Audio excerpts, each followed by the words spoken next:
Assalamu alaikum wa rahmatullahi ta'ala wa barakatuh.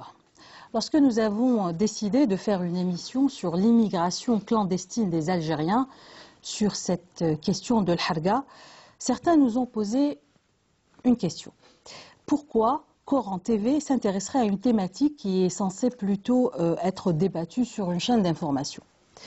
Interrogation tout à fait légitime auquel il faut répondre par quelques précisions. Parce que la harga entraîne la mort de nos frères et sœurs musulmans. Parce qu'elle exprime la démoralisation et la détresse d'un pan important de notre société, de nos fils et de nos filles. Parce qu'elle nous montre qu'ils sont nombreux à ne plus pouvoir gérer les frustrations et les disparités flagrantes. Parce qu'elle nous révèle que derrière la désillusion et les contrariétés, il y a une réelle crise identitaire. Le rôle de Coran TV devient plus que primordial. Ne dit-on pas partout que ces jeunes se jettent à la mort pour des questions économiques, parce qu'ils n'arrivent plus et n'arrivent pas à se construire? L'histoire de l'humanité nous a montré combien la pauvreté, le manque de débouchés et les injustices sont à l'origine d'actes extrêmes. Et le Coran en parle. أعوذ بالله من الشيطان الرجيم بسم الله الرحمن الرحيم يا أيها الذين آمنوا لا تأكلوا أموالكم بينكم بالباطل إلا أن تكون تجارة عن تراض منكم ولا تقتلوا أنفسكم إن الله كان بكم رحيما. Ô les croyants, que les uns d'entre vous ne mangent pas les biens des autres illégalement, mais sauf s'il y a du négoce légal entre vous par consentement mutuel, et ne vous tuez pas, ne vous suicidez pas. Allah en vérité est miséricordieux envers vous. Surat An-Nisa, verset 29. وأنفقوا في سبيل الله ولا تلقوا بأيديكم إلى التهلكة وأحسنوا إن الله يحب المحسنين. Et dépensez dans le sentier d'Allah et ne vous jetez pas par vos propres mains dans la destruction et faites le bien. En parlant aussi d'argent, le Coran dit كي لا يكون دولة بين الأغنياء منكم, afin que cela, cet argent, ne circule pas parmi les seuls riches d'entre vous. Surat Al-Hashr, verset 7. ولا تأكلوا أموالكم بينكم بالباطل وتدلوا بها إلى الحكام لتأكلوا فريقا من أموال الناس بالإثم وأنتم تعلمون. Et ne dévorez pas mutuellement et illicitement vos biens et ne vous en servez pas pour corrompre des juges, pour vous permettre de dévorer une partie des biens des gens injustement et sciemment. Surat Al-Baqarah, verset 188. Alors ce soir, avec nos collaborateurs Kamashkat Sherif Driss, nous parlerons de Al-Harga, lorsque la jeunesse brûle de mal de vivre. Ce sera tout de suite, mais juste après ce reportage de Iman Aksil.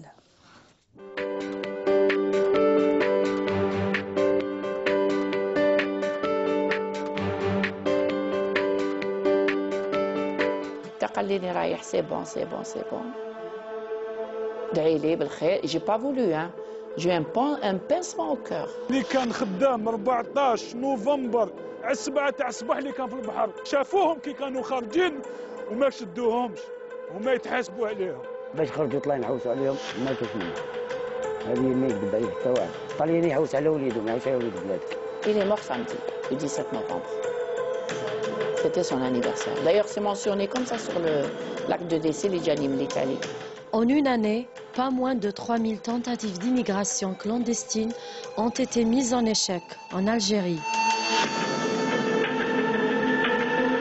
Il y a une dizaine de jours, la commune de Reis Hamidou à Alger pleurait 12 de ses enfants, décédés dans les eaux territoriales italiennes. Parmi eux, Dadi, à peine âgé de 34 ans, pour qui la mère Feiza a tout sacrifié, a tout donné. عندي واحد 6 mois نهضر معاه. 6 mois, il voulait rien savoir. L'année passée, d'ailleurs, ça fait 6 ou 7 mois il a eu une crise de colère, c'est-à-dire غضب عليا واحد 10 jours. parce que ما خليتيش نروح مع اسماعيل، ما خليتش نروح مع سيدو اللي راحوا العام اللي فات ولا de la pointe. C'est ses copains intimes. قال لي ماما توري دو مو ديباني باش نروح معاه وكان لاباس عليا دوك. واش ديري؟ لحقوا قلت له انا ما نعطيكش دراهم باش تحرق. Je te fais un projet, نزوجك, une voiture, فهمتيني؟ Pas ça, pas ça. Khaled avait tout pour réussir. Pourtant, c'est partir qu'il voulait. يعني الشاب في ريعان شبابه يروح يحرق ولو فات اللي يحرق يفوت يعني لازم ندخلوا في البسيكولوجي ديالو ندخلوا في العقليه ديالو في لحظه اتخاذ القرار. حبيت نروح حبيت نسي انا باليش انا راح شحال فلوكه من الحومه راحوا بزاف صحابي تانيك سكتو صحابي بروش كاع راحوا انا حبيت نسي باش هم يروحوا لي جون هكذايا ماشي هكذاك برك ماشي لامود ما بالكش مام با الى كاين ناس قتلوها في وسط البحر كاين ناس حبست بهم من البابور كاين ناس تقلبت بها الفلوكه. احنا المره الاولى ما سقتناش غير لحقنا خروبه قال لك انولي بعد وليت للدار ومن بعد خلاص سي بون بديت نخدم بدا نسيتها شويه سمعتي ومن بعد شغل لابري واحد قبل ما يروحوا واحد 20 جور عاود لاتي في راسي تاع باش نروح ما رحتش الحق داني جور عيطوا لي كدايا باش نوجد روحي كنت خدام في الحانوت عيطوا لي قالوا وجد روحي ما قدرتش قعدت نستغفر ما خفت نكذب عليه. Mais la peur ne dissuade pas tout le monde. Khaled, Riles, Zinou et les autres sont venus rallonger la liste des morts et des disparus, engloutis par la mer. Même leur rapatriement ne fut pas facile. السفارة ما كانش عندهم خبر ما كان واحد ما راح لهم كان عندهم خبر راحوا تما السردينيا هذه وقالياري راحوا شافوا منا مي بصح واحد ما لحق لهم للبيرو واش حكاو لي هما ولا كذبوا عليا نكذب عليكم حسيت بلي هذاك الوقت اللي كانوا هما يتخابطوا في البحر حنا كنا راقدين مهنيين وهما مساكن نوض سمعت فيه كلش واش كنت ندير درتهم هما في راسي سقسينا جرينا في كونسوليه صبناهم بالتنسيق مع هؤلاء اللي قلت عليهم قبيله اللي كانوا في الخارج واللي هنا متواجدين على مستوى البلديه نتاعنا قدرنا نتحصلوا على قدر ممكن من المعلومات هذه ساعدتنا لتكوين ملف المعلومات يعني باش نروحوا للاجراء اللي يكون ما بين دوله ودوله دونك وصلنا المعلومه في وقتها وصلنا الملفات في وقتهم وصلنا كل شيء في الوقت ديالو. Il reste aux familles de gérer la douleur et la colère. نقول لكم يا خوتي الحرقه هذه ماشي حل هذه وحده لانه راكم تشوفوا حالتنا حرقتونا وحرقتوا قلوب تاع مالينا وتاع احبابنا وخاوتنا وكاع الوالدين ماشي حل يا خوتي واللي راهو على بالي كاين شباب ما تقولوا هكذا بصح داير في راسو الحرقه يروح يا خوتي قبل ما طلعوا في الفلوكه راني نقول لكم انا وليد البحر نعرف واش كاين يا خوتي قبل ما طلع في الفلوكه ديري في لي جيلي سوفتاج وحده سينيال زوج المقادف 3 هادي دوك لو حايب يروح ان شاء الله ما تروحوش. Je demande à la jeunesse algérienne de rester en Algérie. J'aurais souhaité avoir toujours j'aurais souhaité marier mon fils بصح ما نحبش نناقش ربي. هذا ما نقدرش نقول لك لو كان ما هذه ما نو. Matrouhouch, ne partez pas, car sur Babor Louh, l'aventure se termine toujours mal.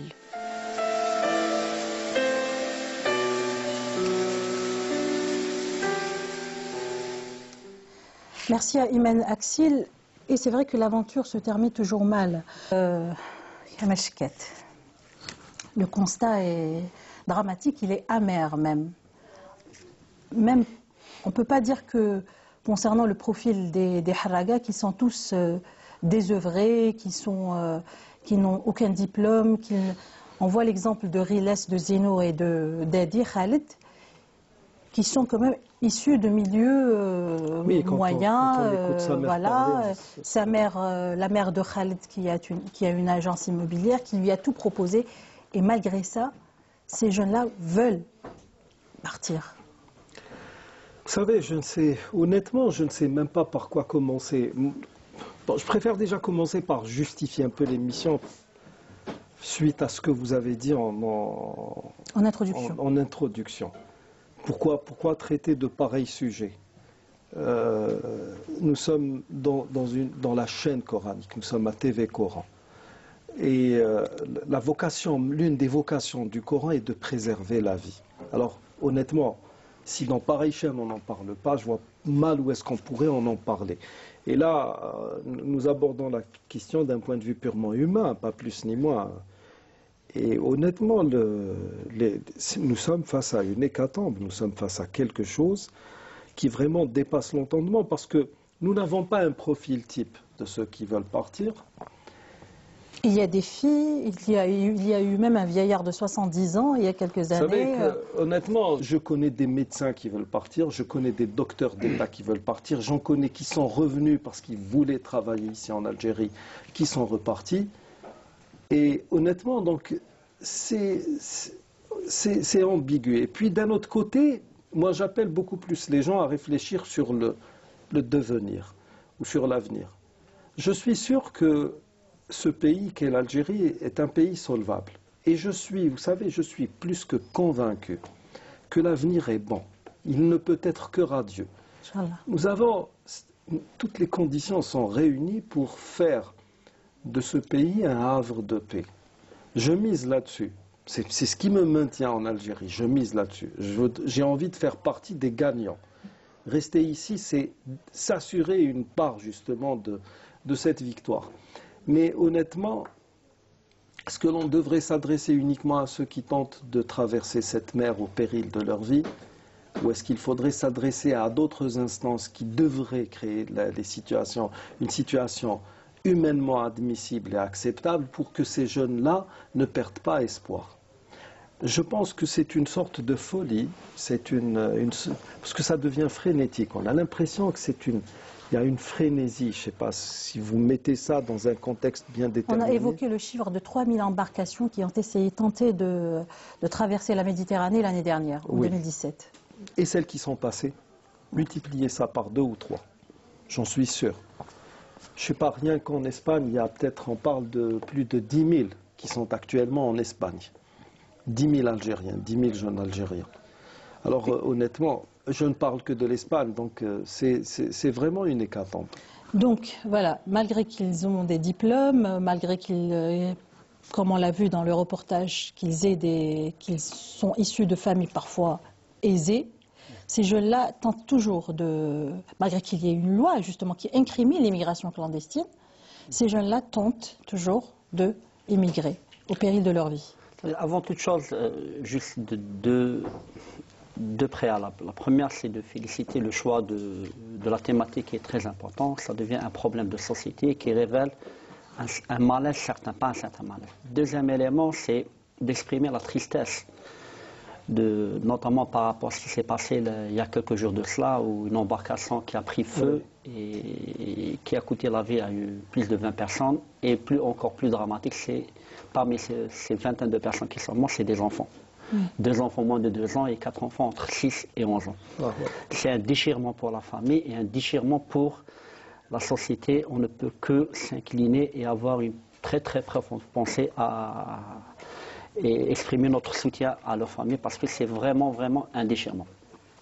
Troisième préalable, maintenant, quand on parle de l'immigration clandestine, et là, on sort un petit peu du registre d'analyse, on exprime ce qu'on appelle là, c'est l'émotionnel qui parle. Il y a quelques mois de cela, j'entendais dans une émission quelqu'un traiter ces immigrants clandestins, la majorité comme des déviants.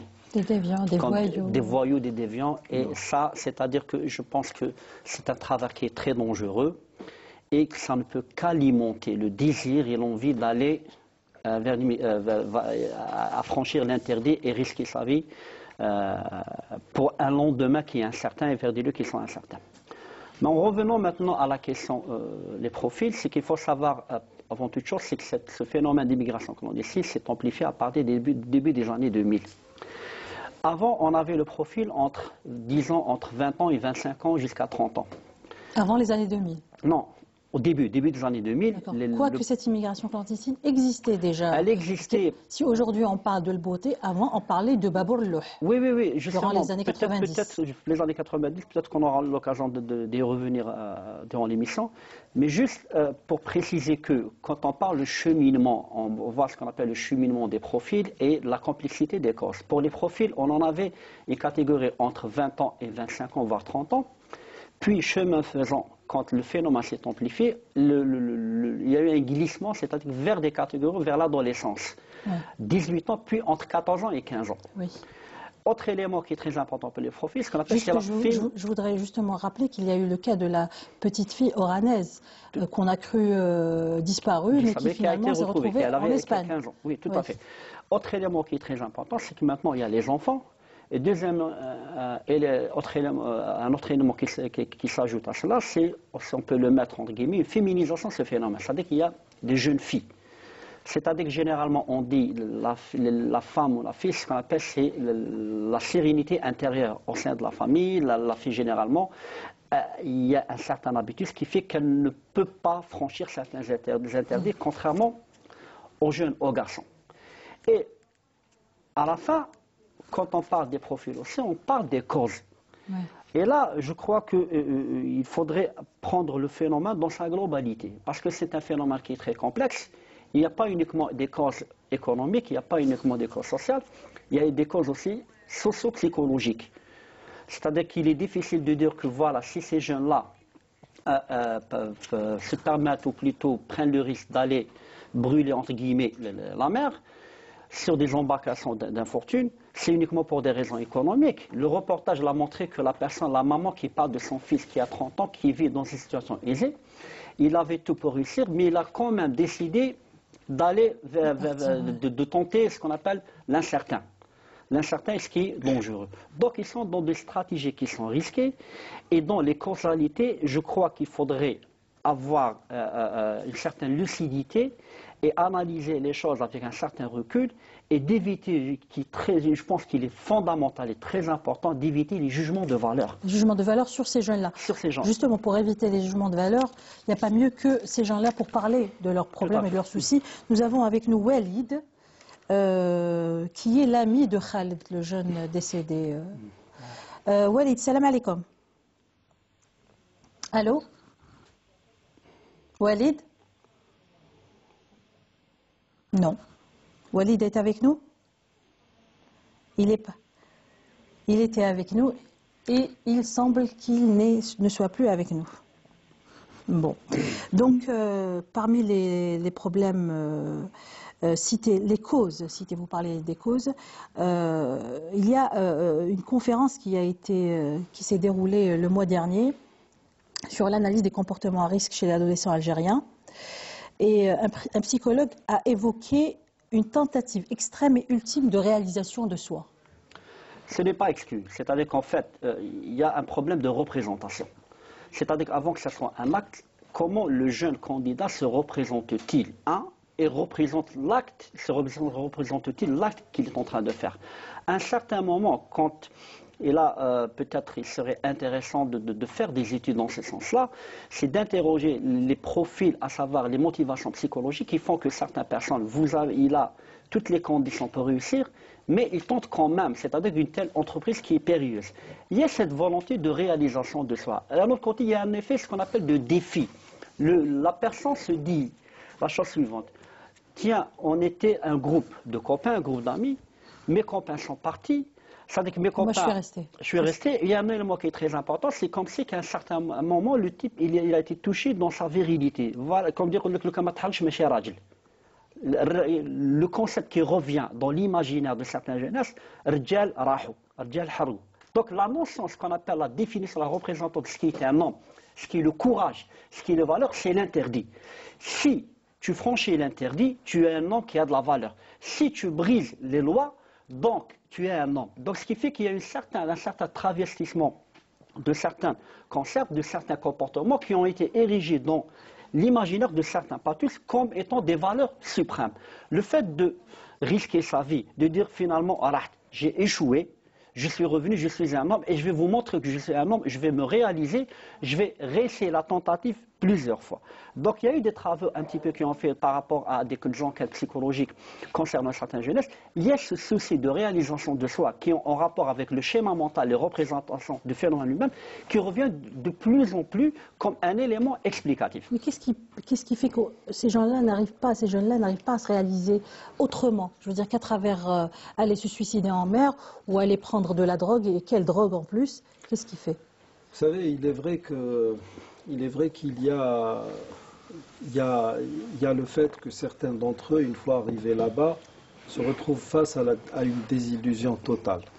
Finalement, cet Eldorado, cet Occident Excusez-moi, pour prometteur... être sûr cette fois-ci, Oui. excusez-moi, qu'il ne va pas partir. Salam alaikum, Walid. Walid, salam alaikum. الو الو السلام عليكم وليد. السلام ورحمه الله وبركاته. انت كنت صديق نتاع خالد دادي. نعم. انت كنت صديق خالد. نعم. وكيفاش انت كنت حاب تروح معاهم؟ ما تقوليش صديق، قولي الاخ. الاخ تاعو. قولي الاخ تاعو. وكنت انت رايح تروح معاهم؟ نعم. كنت رايح تروح معاهم؟ سييت انت ديجا تحرق؟ نو دوك انا ما سيتش المره الاولى صح سينا بدايه ما صدقتش. احكي لنا شويه كيفاش واش اللي خلاك دابور تروح هكذا في بابور في البحر يعني الوغ على بالك باللي تنجم تموت. دوك انا ما نكذبش عليك، انا بغيت ربي في قلبي سمعتي. انا شغل كنت على ربي. بصح واش اللي خلاك تروح تخدم تقرا واش دير انت في الحياه؟ حب انا عندي ميتي صافي. واش عندك؟ قلت انا عندي ميتي. وتخدم واش عندك ميتي؟ انا عندي ميتي تاعي باتيسي وتخدم؟ نعم. وتخدم؟ نعم. ولا تخدم عند واحد اخر ولا تخدم لروحك؟ لا انا نحب نروح باش ندير اسمو تاعي واش نقدر. داكوغ. وبس ما سييتش ديجا دير ان بروجي انساج ولا ان اوتر بروجي باش دير باتيسري تاعك؟ لا. وعلاش ما سييتش؟ باسكو ما نقدرش عليها ما نكذبش عليها. ما تقدرش على واش؟ على عرسها هذه تاع لونساج كنت حاب نديرها عشان نديرها بعرفها ان شاء الله. بصح وعلاش ما تقدرش على ان بروجي هكذايا اللي ينجم يعطي لك يعني يسهل لك الحياه يكبر لك في لي بيرسبكتيف تاعك في نكذب عليك باسكو علاش النهار الاول انا كاش تبان لي شغل كي راحوا فهمتي المره الاولى كاع راح صحابي كاع راح ما شغل قعدت غير انا بادي ريلاكس شغل حشمتو كي قعدتو ولا كيفاه؟ ما كتشوف لا كاتب بالله. ربي يرحمه. ومن بعد تيك انت سييت تروح ديجا دونك؟ نعم. انت سييت تروح ديجا؟ انا سييت المره الاولى سينا المره الاولى لحقنا نقولوا اسمها الخروطه. المره الاولى اللي سينا. منين خرجتوا المره الاولى؟ منين خرجتوا؟ بعد ما كتبتش عاد ولينا كنت انا غيناس بابي عندك غينو العروس. وخرجتوا على البحر خرجتوا؟ نو ما احنا ما خرجناش، انا ما كنتش ما خرجت ما لحقتش انا نسمعني الصراحه. داكور. ما لحقتش النابه. داكور. وقول لي كيفاش يعني حاجه سهله انه واحد ان جون يحب يدي بابور هكذا ويروح يلقى فاسيلمون يلقى هذاك لو باسور هذاك اللي يعاونكم اللي يجيب لكم البوطي هذاك حاجه سهله باش تلقاوها. سمعتك.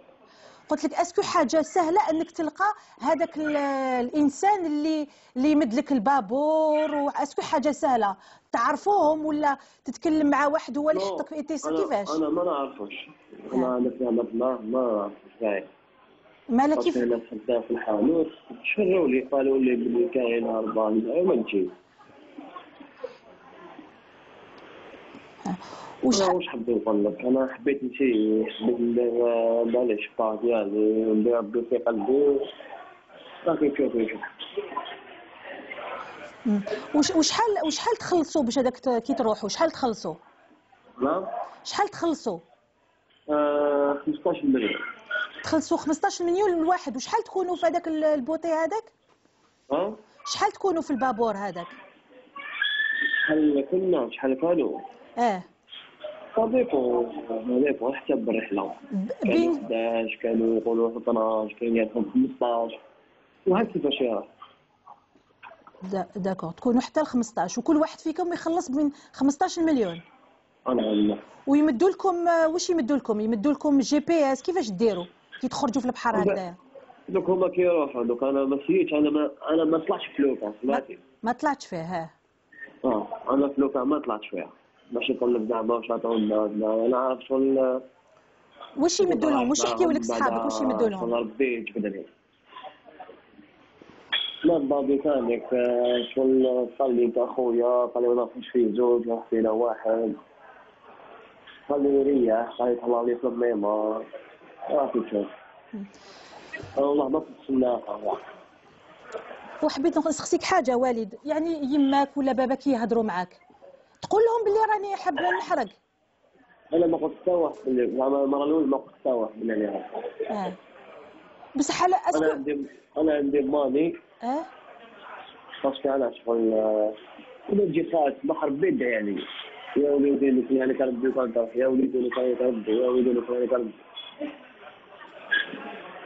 شو ما قدرتش. وجوستومون هاد كي يروح هكذا الجان ما يخممش في باباه، يعني تسمح لي نقدر نفهم انه تحبوا تحرقوا وتحبوا حياه واحده اخرى، بصح ما يقدرش واش اللي يخلي ان جون ما يخممش في باباه ولا يماه ولا خاوته باللي يقدر يموت؟ باسكو راه يشوف ناس واحد اخرين يموتوا.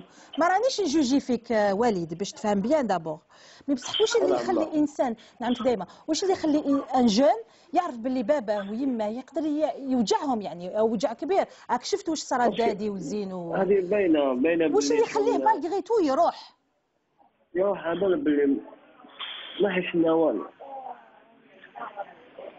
حياة أو موت. وانت يا دوقة مازالك تحب تحرق؟ خلاص ما نديرش عادي. خلاص يا باش راحوا قحوا أصحابي خوتي وشحومتي في 10 باب في طنط تسلكوا 10 ما يتبانوا 8 ما كاشوا ما بانوا ساكن مالي هم محروقين والله غير محروقين والله العظيم غير محروقين وحرقونا ثاني والله حرقونا. وش عندك ميساج انت يا والد؟ انا عندي ميساج انا نقول لهم اللي حب يروح اللي يحب يسيل ويروح ما يروح باسكو فري ماشي سهله ما بغيتو شغل ما على بالهم شنو خصك تجي زعما نقولوا قدامهم لا صاحبه ولا فهمتو ولا الناس صح يحصل باسكو صح راني ضرار انا اقسم بالله والله راني مخيش كذا قول. بارك الله فيك والد. نقول لهم ان شاء الله روحوا كاع بالاشياء ان شاء الله. السلام عليكم ورحمه الله تعالى وبركاته. ان شاء الله كمان نروحوا بالتاشيره. C'est encore plus grave. C'est quand même terrible. Non mais c'est, il faut, je vous le dis, je vous le disais, vous avez. Donc le désir de partir. Il n'est pas conditionné uniquement par, bon, pour ces jeunes qui n'ont peut-être rien, qui vont là-bas, c'est peut-être une aventure, et puis c'est un parcours chaotique auquel plus ou moins ils sont prédisposés. Mais il y a surtout parce que nous n'avons pas affaire à un seul profil, chez des gens qui ont des potentialités incroyables, tels que ceux qui ont été très très bien formés ici par l'école ou l'université algérienne, il y a ce désir de réalisation de soi. Et n'allons pas, qui est logique. Ne nous voilons pas la face. Vouloir se réaliser, oui, tout à fait logique. L'Occident permet cela. Il permet à des médecins. Vous savez, je voyage beaucoup, alhamdoulilah. Et bon, quand je disais tout à l'heure, même moi par moments, il y a des choses qui me donnent envie d'y aller, mais c'est pas dans ces conditions-là. Mais il y a, quand vous allez aux États-Unis, en Angleterre, au Canada, ou même dans une ville qui est parmi l'une des moins ouvertes au monde, la ville de Paris, qui est bonne dernière en termes d'ouverture d'esprit, vous avez plus de 15 000 chirurgiens algériens qui sont en train d'exercer en France. Près de 3 000 rien que dans la région parisienne. Et on les a pas, ils ont été formés ici. Ils sont hyper performants. Ils travaillent dur, ils sont honnêtes, c'est des gens bien. Et c'est des gens qui sont maintenus sous le plafond de verre, attention. C'est-à-dire qu'ils peuvent voir ce à quoi ils pourraient arriver, mais impossible de réaliser toutes leurs aspirations. en dépit de cela, ils sont partis. Quand ils étaient ici, ils n'avaient pas besoin d'un bout de pain. Mais il y a ce désir de se réaliser. Je voyais... de percer aussi. Oui, j'ai un ami qui a étudié ici. Il est parti au Canada dans le cadre d'une immigration, tout ce qu'il y a de plus régulier. Il obtient un doctorat au Canada. Il a juste suffi qu'il fasse une publication.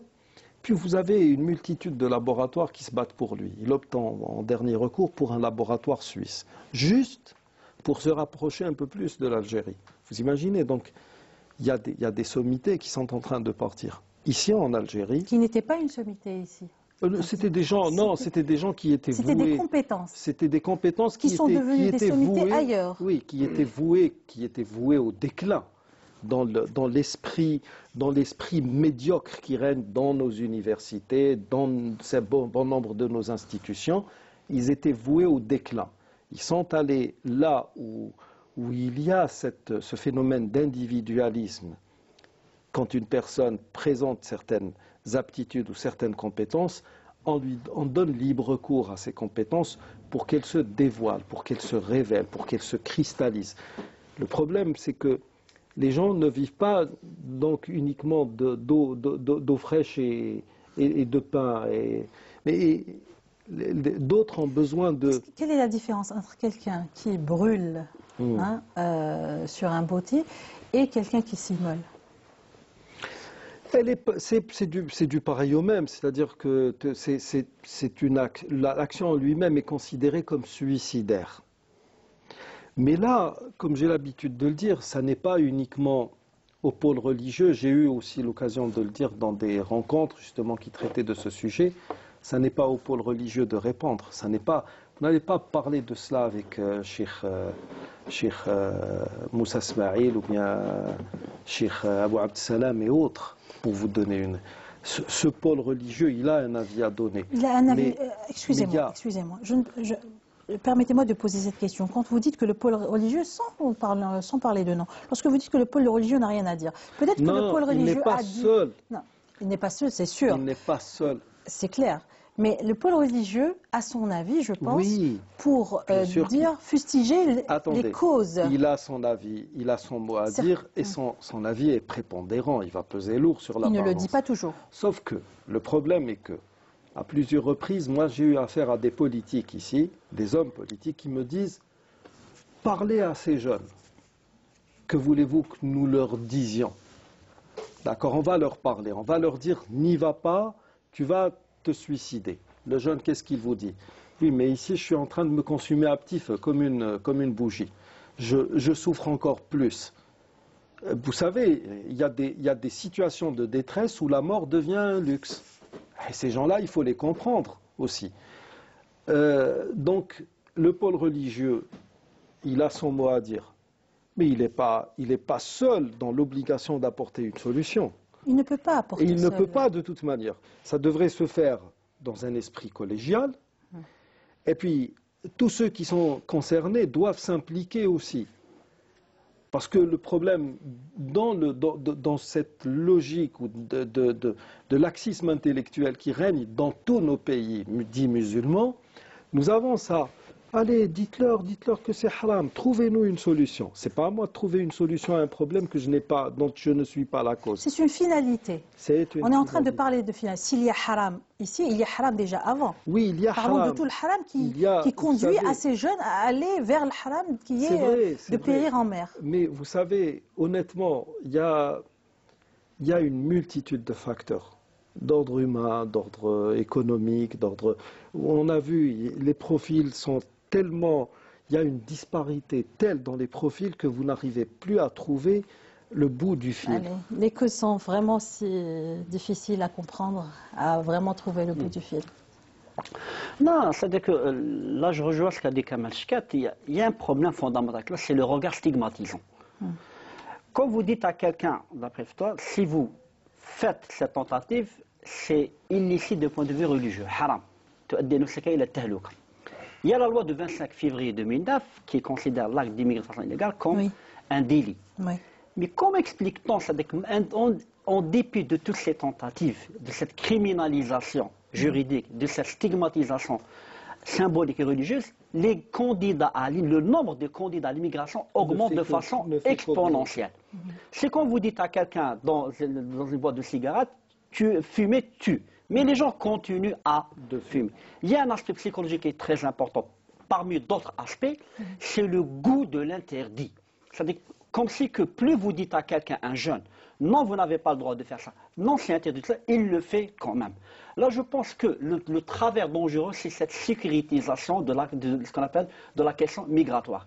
Les Européens, j'aimerais bien m'attarder un petit peu, si vous permettez, sur cette question qui est très importante. Excusez-moi, lorsque vous dites goût pour l'interdit, c'est les stigmatiser lorsque vous dites goût de l'interdit. Je ne pense pas que ce soit une question de goût de l'interdit. Mais les jeunes, c'est-à-dire sachant que certains, pas tous, sachant que... Il y a d'autres interdits, excusez-moi, il y a d'autres interdits où l'on risque pas vraiment sa vie. On ne va pas les citer ici. Il y a d'autres interdits qui sont plus... Oui, tout à fait. En fait, c'est-à-dire pour les candidats à l'immigration clandestine, il y a deux stratégies. Aussi bien l'une que l'autre, elles sont périlleuses. Mais l'une, elle est plus que l'autre. La première consiste à, comme l'a dit le jeune, j'espère qu'on aura tous le visa pour partir. C'est-à-dire avoir un visa de court séjour. Une fois arrivé, une fois le visa expiré, il entre dans ce qu'on appelle une situation de clandestinité, d'irrégularité. Deuxième stratégie qui est périlleuse, c'est celle qui est optée pour la plupart ceux qui n'arrivent pas à obtenir le visa. Et celle qui prend à travers des embarcations de fortune, essaie de traverser la mer de façon périlleuse, avec tous les risques, ce qu'on appelle les tentatives, ce qu'on appelle les comportements à risque. Mais quand je dis l'interdit, il y a certains qui vous disent « Oui, je sais que c'est très périlleux. Oui, je sais que c'est dangereux. Oui, les proportions, ce qu'on appelle les chances d'aboutir sont très minimes et les chances de mourir sont très importantes. Je tente quand même ma chance. » Ce qui m'amène à une question qui est fondamentale, c'est que, et là il faut placer ça dans son contexte global, c'est que depuis les années 90 et depuis que les pays de l'Union européenne ont adopté cette stratégie de ce qu'on appelle de criminalisation sécuritaire des frontières, ils ont élargi ce qu'on appelle les frontières sécuritaires de l'Europe vers les pays de la rive sud. C'est-à-dire qu'il y a des tentatives, plutôt des mesures très restrictives d'un point de vue législatif, policière, juridique et voire même sécuritaire, et ils ont fait en sorte d'élargir cette frontière, ce qu'on appelle sécuritaire, vers les pays de la rive sud, c'est de faire des pays de la rive sud ce qu'on appelle les sous-traitants. Certains pays l'ont fait, l'Algérie ne l'a pas fait, et à juste titre, mais toujours est-il, heureusement qu'on n'est pas tombé dans ce travers, comme c'est-à-dire sous-traiter la question, créer des centres de transit, certains pays maghrébins dont je ne sais pas le nom, l'ont fait, moyennant des financements. Nous, on ne l'a pas fait. Mais le problème qui se pose, c'est-à-dire que le fait d'avoir imposé une loi, la loi du 25 février 2009, qui a rajouté au code pénal, notamment l'article 75, de criminaliser le délit, ce qu'on appelle l'acte de migration de façon clandestine. Cela a-t-il permis de résorber le problème? Je ne le pense pas. À travers les chiffres qui sont donnés, à travers les hécatombes qu'on voit, on en arrive à la conclusion que l'approche sécuritaire a démontré ses limites. C'est la raison pour laquelle, c'est quand on dit un travail collectif, c'est un travail à la fois multisectoriel et un travail qui commence par changer la représentation vis-à-vis de ces candidats. Arrêtons de stigmatiser, arrêtons de dire que c'est un acte déviant. C'est-à-dire que... Regardez, il y a un chiffre qui a été donné par l'ONS, qui a été rapporté par l'APS sur le chômage des diplômés universitaires. Il était en 2017 de 17,6%. Et 6 chômeurs sur 10 sont des chômeurs de longue durée. 6 sur 10. Et 62,2% des demandeurs d'emploi sont en attente d'un poste de travail depuis plus d'une année. Là, on est en train de parler des diplômés universitaires. Même pas la peine de parler des autres. Oui, on parle des diplômés universitaires. Juste une petite parenthèse, c'est vrai, quand on parle du marché du travail par rapport aux années 90, il y a de l'emploi qui est créé. Seulement, le problème qui se pose pour certains jeunes, notamment les universitaires, ce goût vers l'aventure à aller immigrer. Quand quelqu'un commence le travail, on dit qu'il commence avec 35 000 dinars, 40 000 dinars, il vous dit, j'ai 28 ans, j'ai 29 ans, est-ce qu'avec 40 000, voire même 50 000 dinars, pourrais-je accéder à un logement? C'est la question qui se pose. C'est-à-dire que je pense qu'il y a un problème qui devrait être fait dans le cas ce qu'on appelle de redonner de l'espoir à ces jeunes. Quand quelqu'un qui travaille à un agent de sécurité avec 20 000, 18 000 dinars, il est difficile de le convaincre de dire que ton avenir en Algérie est mieux qu'ailleurs. Tout en sachant qu'à l'étranger, ce n'est pas le paradis. Ce n'est pas ça qu'une fois qu'arrivé là-bas, il trouvera toutes les conditions. Mais toujours est-il que quand ils prennent, c'est-à-dire que ce goût d'aller vers tenter quelque chose, c'est-à-dire qu'en partant de la conclusion du constat qu'ils font, que je travaille depuis des années, je n'arrive pas à économiser. J'ai 35 ans, j'ai 32 ans, même si j'ai une famille derrière qui me soutient, mais je suis prêt à briser le cœur de ma famille, c'est-à-dire de ma mère et de mon père, parce que là où je suis, je leur brise encore mon cœur en me retrouvant dans le foyer familial. Parce qu'il y a aussi cette envie, ce désir de ces jeunes-là de se dire « je ne vais pas vivre aux dépens de mes parents toute ma vie ». Tout à fait. Il y a aussi cette volonté de vouloir voler de ses propres ailes. Il y a des gens, il y a des hommes qui ont la quarantaine, qui vivent toujours chez eux. Ils n'ont pas construit de vie, ils ont des diplômes ou ils n'ont pas de diplôme, ils n'arrivent à rien faire. Mais c'est un problème de société, un problème de valeur. C'est-à-dire qu'il y a un problème. Kamel Chikhet l'a dit, chose qui est très importante par rapport, pas uniquement au système universitaire, on a des Algériens, c'est-à-dire qu'ils sont là, des compétences, une fois là-bas, ils deviennent des sommités mondiales. On n'est pas moins intelligent que les autres. Il faut créer les conditions. Allez, il y a un prix qu'on donne ici en Algérie, il y a un prix qu'on donne ici en Algérie à des scientifiques, à des sommités. Statistiquement, la majorité de ces sommités-là ont réussi ailleurs et pas en Algérie. Il y a un problème fondamental. C'est terrible. Après, on dit, ce prix-là, c'est pour un Algérien. D'accord, c'est un Algérien. Mais il n'a pas réussi en Algérie. Pourquoi il n'a pas réussi en Algérie? Pourquoi il a réussi dans un autre pays? Après, on va l'appeler, on va lui dire, tiens, ce prix, pourquoi on ne va pas chercher un Algérien qui a réussi, qui essaye de réussir ici? Et voilà, on lui donne le prix pour sa tentative de réussite. Non, disons les choses crûment. Il y a un problème, c'est-à-dire qu'il y a une valeur fondamentale, ça s'appelle le mérite. Les sociétés qui réussissent ce qu'on appelle la méritocratie, c'est une question de mérite. Là, je crois qu'il y a un problème fondamental, c'est la notion d'égalitarisme, d'égalité. Mettre tout le monde sur le même pied d'égalité. Là, je crois qu'il est temps de repenser cette notion de justice sociale, cette notion d'égalité. Ce n'est pas parce qu'on est égaux qu'on doit tous réussir. Non, on est égaux dans les chances. Mais dans le résultat, il faut admettre qu'il y ait une inégalité. On ne peut pas traiter... C'est ce qu'ils ont compris, ces jeunes. Tout à fait, c'est-à-dire que quand on dit, par exemple, il y a déjà le nombre de médecins qui sont partis des années 14 jusqu'à maintenant, il y a des tentatives vers l'immigration. La personne, elle est la cinquantaine, la quarantaine, elle a tout ici, mais elle se dit, finalement, je vais prendre ma famille, mes valises et mes enfants, je vais partir. Pour quelle raison? Certains, bon, là je suis incapable de vous dire quelles sont les raisons fondamentales, mais par rapport à ce qu'on connaît, par rapport à l'environnement, il y a un élément qui est fondamental, c'est ce qu'on appelle la question du mérite. C'est la question de la méritocratie. Il est temps maintenant de revoir, d'accepter qu'il y ait une inégalité qui est saine. On reconnaît les compétences des uns et des autres, qui est cette hiérarchie, et ne pas traiter les gens de la même valeur et leur donner les conditions de réussir. Mieux vaut qu'ils réussissent ici que qu'ils fassent les beaux jours des grandes nations industrialisées.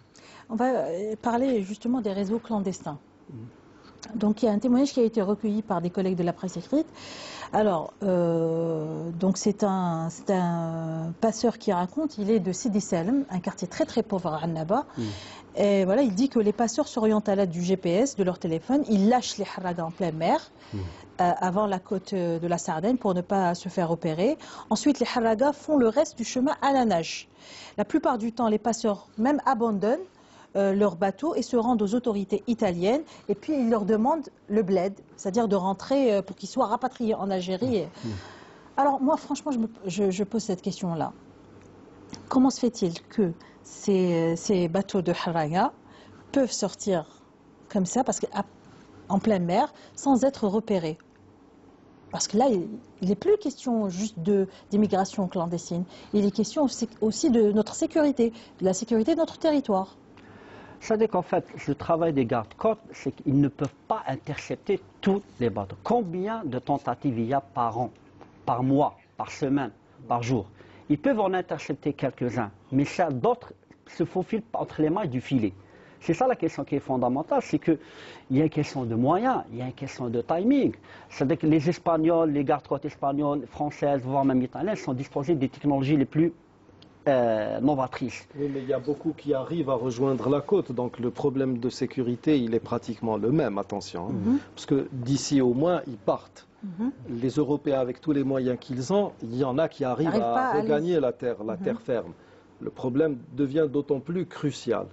Mais comme je le disais tout à l'heure, c'est un débat de société. Nous sommes en Algérie ou dans tous nos pays, mais nous parlons de l'Algérie puisque nous sommes algériens, le problème a atteint un seuil où il devrait devenir une priorité, vraiment une priorité. Parce que, je le dis sincèrement, à toute personne qui détient ne serait-ce qu'un semblant de pouvoir dans ce pays, vous êtes les premiers responsables, vous le vouliez ou non. Ensuite, nous, en tant que société, nous le sommes tous. Et ma foi, est-ce qu'il y aurait eu un véritable débat, ne pourrait-on pas transformer ce goût pour l'aventure, cet état d'esprit suicidaire, parce qu'il est fort, il est persistant, il est assidu, les gens préparent pendant un certain temps, ils passent à l'action, ils bravent tous les dangers, et une fois là-bas, ils vont devoir faire un travail sur eux-mêmes, c'est-à-dire pour ceux d'entre eux qui réussissent à s'implanter, il va falloir s'intégrer. Et beaucoup le font, beaucoup font ce travail sur eux et ils ne le font pas ici. Voilà. Parce qu'ici, ils sont... Ici, vous savez... C'est ce que disait justement... Ici, parce que ici, tout a été toujours très facile. Très facile. Tout va de soi, vous pouvez ne pas travailler, vous ne mourrez jamais de faim, etc. Ce qui est bien d'un côté. Ils ne mourront jamais de faim aussi, je pense ailleurs. Non, ailleurs, vous pouvez mourir de faim. Croyez-moi, vous pouvez mourir de faim très facilement en Europe. Vous ne travaillez pas, vous pouvez mourir de faim, vous pouvez tomber malade, vous pouvez vraiment vivre au-dessous de ce qui est réservé à un animal chez la SPA. Je suis désolé. Il faut connaître aussi l'Occident et ses bas-fonds. Mais est-ce qu'on ne pourrait pas, pourquoi ne pas déjà travailler, essayer de faire en sorte qu'il y ait que cet engouement pour l'exil se transforme en une aptitude à essayer de faire de ce pays ce en quoi vous rêvez outre-Méditerranée. Oui, en posant la question à Walid, est-ce qu'il a fait un projet ANSEJ? Il a dit non, hein, je ne veux pas ou je peux pas. Le projet, écoutez, l'ANSEJ. Un projet ANSEJ ou un autre projet parmi les formules qui sont proposées. Donc il dit, moi je ne peux pas. Oui. Avec quoi il va faire là se pose un autre problème. Il y a le problème de la communication, il y a le problème de l'accessibilité. Il y a tout ça, mais vous venez de parler du problème de tous ces diplômés qui sont au chômage. N'oubliez pas que nous sommes dans des sociétés qui ont été, dont la pensée globale ou dont l'état d'esprit a été est devenu conformiste, et on a été formaté. Pour être assisté, pour travailler. Assister, puis non, il y a une sorte de... Nous sommes tous à la recherche d'un prestige qui n'est pas forcément bon.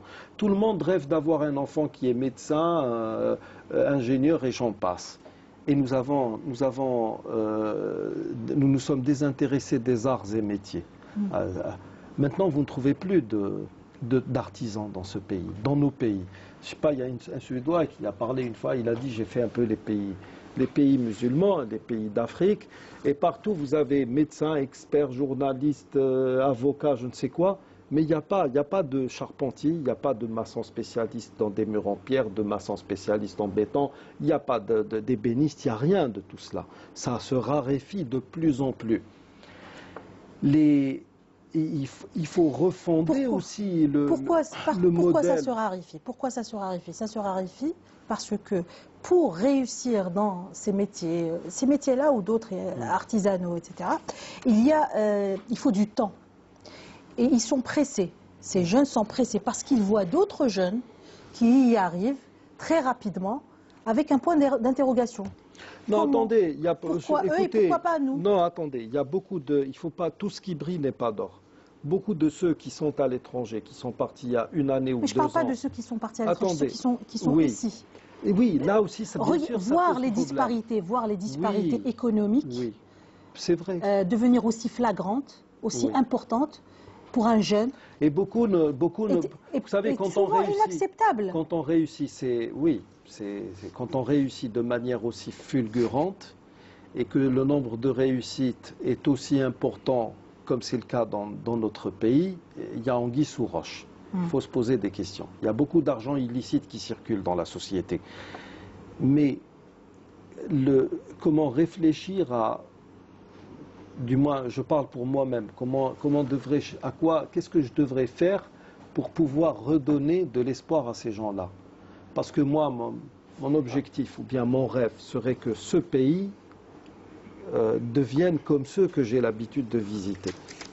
C'est ça l'idéal. L'idéal, c'est ça, c'est d'être chez soi parce que, vous savez, on pense tous à un moment donné, surtout quand on est dans certains domaines, on reçoit des propositions pour aller vivre en Occident avec des postes très très importants, des salaires qui défient l'entendement par moment.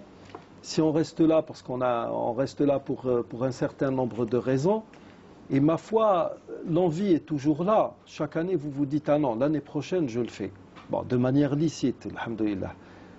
Mais honnêtement, quand je vois le potentiel qu'il y a dans ce pays, et le fait que nous n'ayons pas d'initiative citoyenne, parce que il y a ici en Algérie, je travaille avec pas mal de sociétés savantes, des groupes de jeunes. Je cite les associations d'étudiants comme le Wikistage, comme le Spaghetti Bridge Challenge, il y a beaucoup de... Ça foisonne, ça travaille. Et vous savez qu'il y a des jeunes Algériens qui vont en Afrique pour creuser des puits, pour faire des... Il y a des jeunes qui font beaucoup de bonnes choses. Vous pensez que ces gens ne croient plus? Non, ceux qui travaillent... importants dans ce pays, dans leur pays? Bien sûr que ceux qui n'y croient plus, bien sûr qu'ils sont importants. On aura fatalement besoin d'eux à un moment ou à un autre. Non, mais vous pensez que c'est ça le problème parce que pour eux, ils ne sont pas importants? On n'a pas besoin d'eux. Bien sûr, eux se sentent... c'est pour ça que peut-être qu'il n'y a pas ces initiatives citoyennes. Il y en a qui vous disent, de toute manière, on ne pourra jamais rien faire. Il y en a qui sont fatalistes. D'autres vous diront, même si je m'en vais, qui cherchera après moi, etc. Donc, ils ne sont pas valorisés dans leur pays. Alors que s'ils l'avaient été... Il y a aussi cette formule dans les administrations où l'on vous dit, je ne sais pas si ça a été... vous l'avez déjà entendu, personne n'est indispensable. Oui, nul n'est indispensable. Oui. Et c'est les plus minables qui le disent. Toi, tu pars, il y aura 1 million qui vont te remplacer. Oui. Ben oui, c'est ça. Moi quelqu'un me l'a dit une fois, je lui ai dit, vous savez, il serait temps que l'on remplace des gens comme vous, pas des gens comme moi. C'est ça le problème. Parce que ceux qui le disent, ce sont eux qui sont en train de plonger le pays dans cet état de déchéance. Et ce qu'il faut savoir, c'est que, d'un point de vue purement religieux, vu l'ampleur des dégâts, nous n'avons pas le droit de dire « hada halalun wa hada haram ». Nous n'avons pas le droit de jouer ce jeu-là. Il est très très dangereux. Il ne faut pas se mettre à la place de Dieu.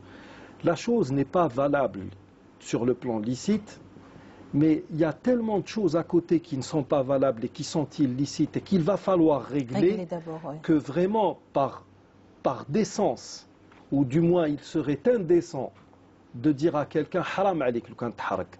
Je peux le lui dire dans l'oreille, mais je ne peux pas le dire comme ça devant tout le monde parce que il y a tellement de gens, à tellement de sphères à qui j'ai envie de dire « haram alik shalak dir » que malheureusement, le problème, il engage, normalement, il devrait engager un débat de société, mais un débat réel, un véritable débat.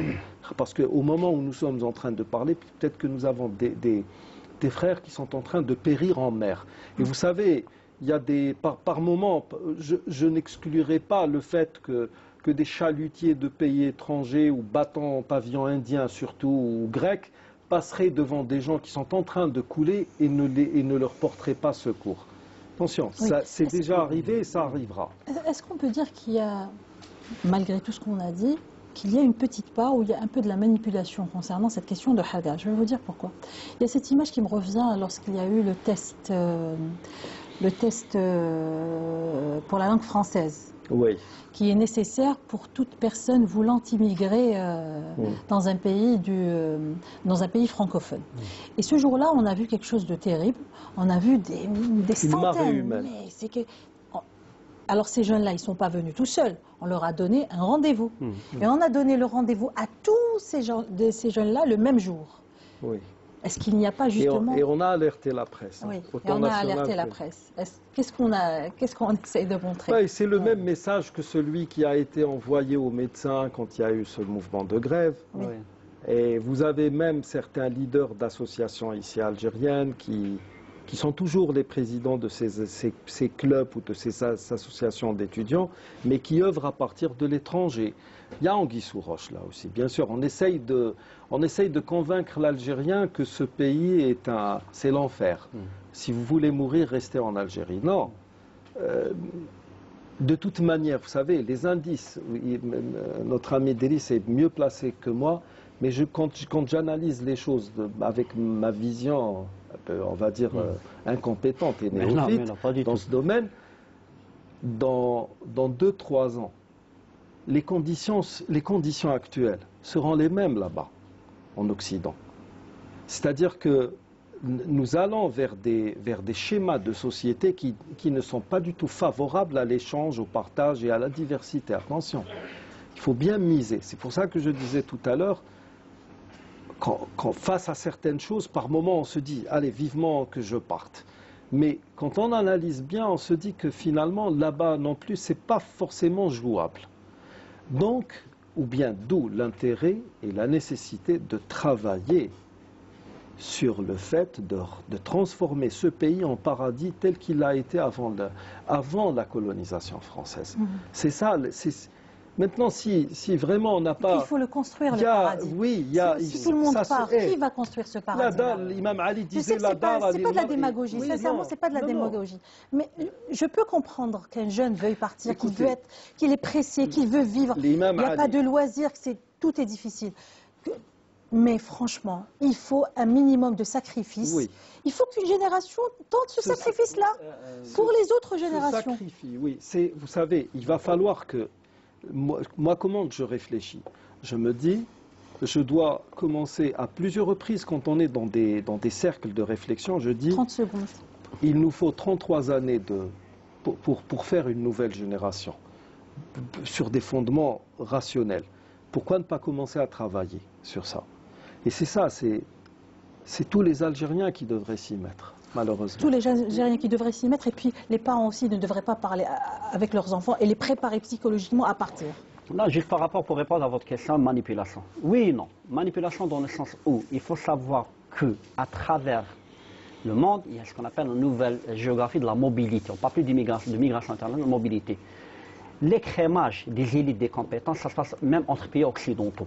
Les Américains font tout pour faire un écrémage, ramener des Indiens, des Français, des Canadiens. Les pays du Golfe, la même chose. Les Français font la même chose. Je crois que c'est de bonne guerre.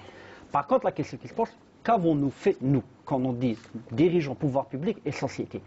Quand on parle de pourquoi de manipulation, pourquoi se focaliser uniquement sur cette image des jeunes, des milliers de jeunes qui qui ont fait la queue pendant des heures devant l'Institut français pour passer le test? Vous n'avez pas besoin de prendre cette image. Il suffit juste d'aller voir avant TLS, maintenant VSF, combien d'Algériens font des demandes de visa par jour et par an. C'est pour vous dire qu'il y a l'ampleur d'un phénomène qui est très important. Pour reconstruire, je crois que Kamel Chkat a dit une chose qui est très importante, c'est un travail de société. Il est temps de faire des assises par rapport à l'immigration de la jeunesse. Et ces assises commencent par changer le regard. La première des choses, arrêter d'infantiliser les jeunes et la société. Ce regard paternaliste, je crois qu'il fait très très mal. C'est qui fait que les jeunes, vous êtes des incapables, vous pouvez... D'accord, ils sont incapables, ils sont inexpérimentés. Faites en sorte de les aider, de les former. C'est-à-dire que assurer la relève, qui est très importante. Parce que les gens, quand vous parlez à eux, oui, ils vous disent oui, d'accord, mais à quand notre tour? Là, il y a un problème, c'est-à-dire d'infantilisation et de regard paternaliste. Deuxième élément, c'est commencer à travailler sur la ressource humaine. Les nations qui ont réussi, ils ont investi dans la ressource humaine. C'est-à-dire dans l'éducation, investi sur la ressource. Quand on dit l'éducation, c'est-à-dire que la valorisation de la ressource commence par les paliers les plus inférieurs. Et ce qui m'amène à troisième élément, j'en ai parlé tout à l'heure, un élément fondamental, c'est instaurer des valeurs, à savoir le mérite et le travail. C'est-à-dire qu'on accepte l'idée qu'il y ait une inégalité, mais une inégalité qui est très simple, qui est dans les chances, mais pas cette inégalité qui est moralement répréhensible et légalement condamnable, à savoir l'enrichissement de manière illicite, l'accès à des postes d'emploi de façon clientéliste, régionaliste et par d'autres voies. Là, je crois qu'il faut aller vers les jeunes, faire des assises nationales et qui est plus important, disons les choses plus franchement, éviter tout discours démagogique et stigmatisant et n'ayons pas peur, n'ayons pas cette complexe de dire qu'il y a un problème, qu'il y a un malaise. Prenons le problème à bras-le-corps, apportant les solutions de façon audacieuse et qu'une solution avec une participation inclusive et non pas exclusive. C'est-à-dire qu'on ne doit pas exclure les compétences et les gens qui ont des choses à dire, quitte à ce que leur discours ne plaît pas. Merci beaucoup Kamashket Cherif Driss d'avoir participé à cette émission. Nous on se retrouve le mercredi prochain et on va parler de grève d'organes. Salam alaikum wa rahmatullahi ta'ala wa barakatuh.